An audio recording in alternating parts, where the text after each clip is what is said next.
રાખવા માટે આ શિક્ષકો નહીં હોય ગુજરાતની પ્રાથમિક શાળાના બાળકો તંદુરસ્ત નહીં રહી શકે. ગુજરાતનું કોઈ ભવિષ્ય નથી તો ગુજરાતના શિક્ષકોનું તમે સન્માન ન કરો. એટલે 5,000 જેટલા સરકારી પદો ખાલી છે. એક બાજુ પ્રચંડ બેરોજગારી અને બેરોજગારીને નાખવાના દાવા કરતા હોય તો ખાલી પડે સ્વયં શિક્ષકોની 5,000ની નક્કી કરો. એના બજેટ માટે 5,000 શિક્ષકોને તમે નાખી દો તો વર્ષના અંતે તમારો 100 કરોડ જોઈએ.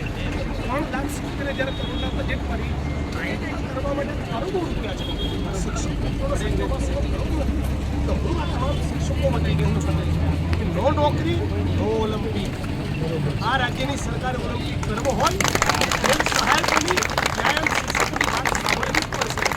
એટલું જ નહીં તો તમામ લોકોને અપીલ કરું છું 1 તારીખ 1 મે ગુજરાત સ્થાપના દિવસ અને આંતરરાષ્ટ્રીય મજદૂર દિવસ નિમિત્તે આવો બધા સાથે મળીને આશા વર્કર, આંગણવાડી, જીઆઈએસના જવાન, સફાઈ કામદાર, હોમગાર્ડના મિત્રો, જીઆરડીના મિત્રો, આરોગ્યના કર્મચારીઓ, મલ્ટીપર્પઝ હેલ્થ વર્કર, પંચાયત પટ્ટાવાળા, બીસી, વ્યાયામ શિક્ષકો બધા સાથે મળીને કહીએ ગુજરાતની સરકારને એટલીસ્ટ નાવ હવે તો બંધ કરો આઉટસોર્સિંગના કોન્ટ્રાક્ટ.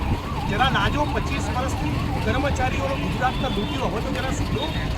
આ સાથે મળીને આપણે કહીએ તો મને લાગે કે ગુજરાતની સ્થાપના દિવસની સાચી ઉજવણી થાય અને તો કર્મચારી વર્ગને ન્યાય મળે. આ જ વાતને લઈને આજે અમે આવ્યા હતા. તમે બધા લડી રહ્યા છો એ બદલ તમારી લડતને સલામ કરું છું. ઇન્કલાબ જિંદાબાદ.